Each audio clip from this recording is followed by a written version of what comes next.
অর্জুন সিং এর বর্তমান অর্জুন সিং যে দলে আছে সেই দলের গুরু। বর্তমান কেন বলছি বুঝতে পারছেন না? ও যদি কালকে আবার তৃণমূলের ঝান্ডা ধরে, আপনার আমডাঙ্গার কিছু ছেঁচড়া নেতা আছে, কিছু অসভ্য বড়ুয়ার নেতা আছে, দাদা দাদা করে তার সাথে ঘুরবে আবার। আছে না? কি না ভুল বলছি নাকি? কিছু ছেঁচড়া আছে, কিছু বড়ুয়ার আছে, তখনই ওর জুতো চাটতে শুরু করে দেবে। ওই জন্য বললাম বর্তমান যে দলে আছে তার বিশ্বাস নেই। এখন বিজেপিতে আছে, কালকে দেখবেন তৃণমূলে। ঘুম থেকে উঠে দেখবেন ফোনটা ঘাট খুলে দেবেন, ঘুম থেকে উঠে ফোনটা খুলেছেন, চোখ লগড়াতে লগড়াতে ব্রেকিং নিউজ, অমুকের হাত ধরে অর্জুন সিং তৃণমূলে চলে আসলেন। বিশ্বাস আছে তখন আর দাদা দাদা করবে। তাহলে এই ক্ষতি করছে। এবারে কেন বিরোধিতা করছে? এবারে ধর্মনিরপেক্ষ দেশ, এখানে সংবিধানের 15 নম্বর আর্টিকেলের কথা বলুন, রাইট টু ইকুয়ালিটির কথা বলা আছে। 7% রেভিনিউ ওয়াকফ বোর্ডকে দেওয়ার দরকার ছিল, দিত এতদিন। মোদিজি নতুন যে আইনটা নিয়ে এসেছে, বলছে মুসলিম মহিলাদের ভালো করব, মুসলিম বাচ্চাদের ভালো করব, মুসলিম গরিবদের ভালো করব। কিন্তু যেখানে টাকাটা জমা হবে সেই টাকা জমা হওয়ার পরিমাণটা 7 থেকে নামিয়ে 5 করে দিয়েছে। তাহলে কম টাকা জমা হবে না? 100 টাকায় 7 টাকা জমা হতো, এখন 100 টাকায় 5 টাকা জমা হচ্ছে। তাহলে 100 টাকায় যদি 5 টাকা জমা হয়, কম জমা হলে কাজ বেশি হবে না কম হবে? বলেন একটু, কম হবে। তাহলে মোদির দরকার ছিল 7 জায়গায় 14%। এতদিন 7 টাকা জমা হতো, এবার থেকে 14 টাকা জমা করতে হবে। ওই 14 টাকা জমা হয়ে ওই টাকা থেকে মুসলিম বাচ্চাদের পড়াশোনার জন্য স্কলারশিপের ব্যবস্থা করা, মুসলিম মহিলাদের বিবাহের জন্য আর্থিক সহযোগিতা করা, মুসলিম ছেলেদের ব্যবসার জন্য সেখানে 0% ইন্টারেস্টের লোন দেওয়া, এর ব্যবস্থা করা। এবার বলুন, আপনি এতদিন পর্যন্ত ওয়াকফ সম্পত্তির উপরে লিমিটেশন আইন অ্যাক্ট প্রযোজ্য ছিল না এতদিন পর্যন্ত, বা এখনো। যদি আপনাদের এখানে মন্দির, বিখ্যাত মন্দির কি আছে আপনাদের? করুণাময়ী মন্দির আছে। করুণাময়ী মন্দিরের সম্পত্তি আছে। ওই সম্পত্তিতে এখন কেউ যদি বসবাস করে, ও 12 বছর কেন 22 বছর বসবাস করলে ওকে তুলে দিবে। ও বলতে পারবে না যেটা আমার এটা সত্তার অধিকারী আছে, কারণ লিমিটেশন অ্যাক্ট ওর ক্ষেত্রে প্রযোজ্য নয়। এটা ওয়াকফের ক্ষেত্রে ছিল, মোদি এসে এটা ওয়াকফেরটা তুলে দিল। তাহলে আমি প্রশ্ন করব, ধর্মনিরপেক্ষ ভারতবর্ষের জাতি ধর্ম বর্ণ নির্বিশেষে কাউকে পৃথক করে না দেখার কথা সংবিধানের 14-15 নম্বর আর্টিকেলে দেখলে পাওয়া যাবে। তাহলে সেই আর্টিকেল অনুযায়ী মুসলিমদের উপরে, মুসলিম ধর্মীয় সম্প্রদায়ের উপরে আঘাত দেওয়া হচ্ছে। এর প্রতিবাদ আমরা করছি। আমরা কেন প্রতিবাদ করছি আপনি অবাক হয়ে যাবেন। মোদি আমার নতুন আইন নিয়ে এসেছে, 5 বছর ধরে প্র্যাকটিসিং ইসলামের মধ্যে থাকতে হবে। প্র্যাকটিসিং ইসলামের মধ্যে থাকতে হবে মানে বুঝতে পারছেন? সংজ্ঞা কিন্তু দিয়ে দেয়নি।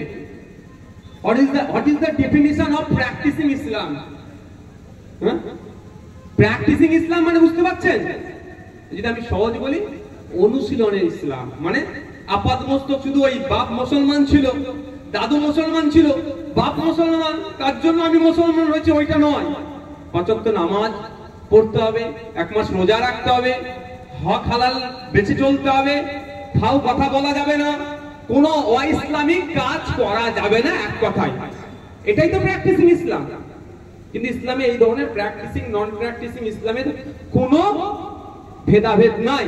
তারপরে মোদিজি বলছে কি, আপনি যদি নতুন করে ওয়াকফ করতে চান তাহলে আপনাকে 5 বছর ধরে প্র্যাকটিসিং ইসলামের মধ্যে থাকতে হবে। এবার বলুন, আমার বাপের বয়সে কি আছে এখানে? এটা বাপের বয়সী লোক দেখলে ভালো হতো তো। কি আছে এটা? উঠে দাঁড়াও না গো, উঠে দাঁড়াও বাপ। ওই বাপের ইচ্ছা গিয়েছে ওয়াকফ করবে, ওয়াকফে লিল্লাহ করতে পারে, ওয়াকফে আওলাদও করতে পারে। তো উনি গিয়ে অফিসারকে বলল যে আমি ওয়াকফ করব। অফিসার উনার দিকে তাকিয়ে বলল ঠিকঠাক নামাজ পড়ো। উনি বললেন না। কেন? মোদি আইন করে দিয়েছে 5 বছর প্র্যাকটিসিং ইসলামে আমি 5 বছরে একদিনও নামাজ কাজা করিনি। অন্তত লাস্ট 5 বছর আমি ঠিক করে নামাজ পড়েছি, একদিনও কাজা করিনি। তো অফিসার ওনার মুখের দিকে তাকিয়ে বলল সবই ঠিক আছে, কপালে দাগ নেই কেন গো তোমার? তুমি কি নামাজ পড়েছো? ফাঁকিবাজি করেছো, চলো তুমি ওয়াকফ করতে পারবে না। হয়ে গেল তো? আমি হাসির ছলে নিচ্ছি। তাহলে বলুন, উনি 5 ওয়াক্ত নামাজ পড়ছে কি পড়ছে না, ওনার সাথে কি একটা করে অফিসার দিয়ে রাখবে নাকি?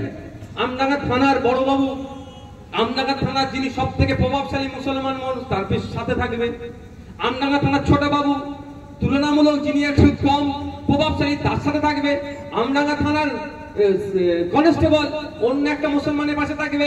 শুধু পশ্চিম বাংলার যদি 3 কোটি কম বেশি মুসলমান আছে, তাহলে 3 কোটি কি অফিসার সাথে করে নিয়ে ঘুরবে নাকি? এই দেখো আমি আজকে মাগরিবের নামাজ পড়লাম, এই ঈশার নামাজটা আমি পড়ে নিলাম, তুমি নোট করো, এই ফজরের নামাজটা আমি পড়লাম, হবে সম্ভব? মানে নতুন করে ওয়াক্ত না করতে পারে ওই জন্য বন্ধ করার রাস্তা করছে। আবার এটা নাকি উপকার করছে, আপনারা বুঝতে পারছেন? মোদী মুসলমানের উপকার করছে, এই উপকার। তো ওই বাবা ঘরে যাওয়ার পরে কি করলো, বলছে তোমার হবে না, কপালে দাগ নেই। দাগ কপাল টপাল ছিঁড়ে ছাড়ে দাগ করে নিয়েছে। 1 সপ্তাহ পরে এসে বলছে আমি দাগ করবো, এই দেখুন তোমার কপালে দাগ আছে।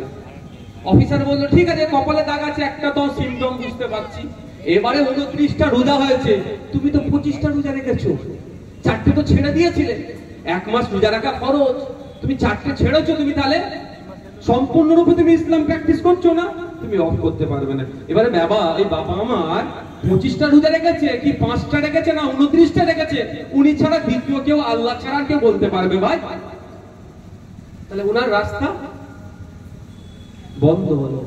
এর বিরোধিতা আমরা করছি। এবার বলুন আমি ফিরে আসি, আমার হিন্দু ভাই যদি ইচ্ছা করে ওই কি মন্দিরের নাম বললেন, করুণাময়ী মন্দিরের নামে আমি এই মার্কেটের একটা দোকান উৎসর্গ করে দেবো, এই দোকান থেকে যা ইনকাম হবে ওই ইনকামটা করুণাময়ী মন্দিরে যাবে, মন্দিরের কাজে লাগবে, ধর্মীয় বিশ্বাসে আমার ওর থেকে পূর্ণ হবে। এই জন্যই তো আমরা দিই ভাই। হিন্দু ভাইরা তাদের বিশ্বাসে, মুসলমান ভাইরা তাদের বিভিন্ন ধর্মের তাদের বিশ্বাসে দেখি।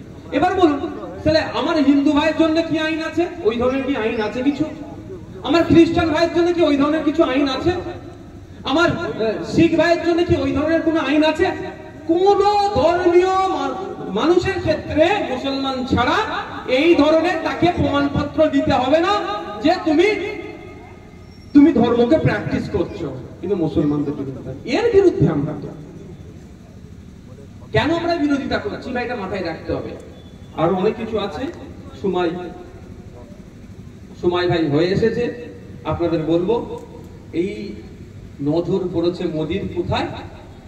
মোদিরও নজর পড়েনি, নজরটা কার পড়েছে? মোদির বন্ধুদের নজর পড়েছে। মোদি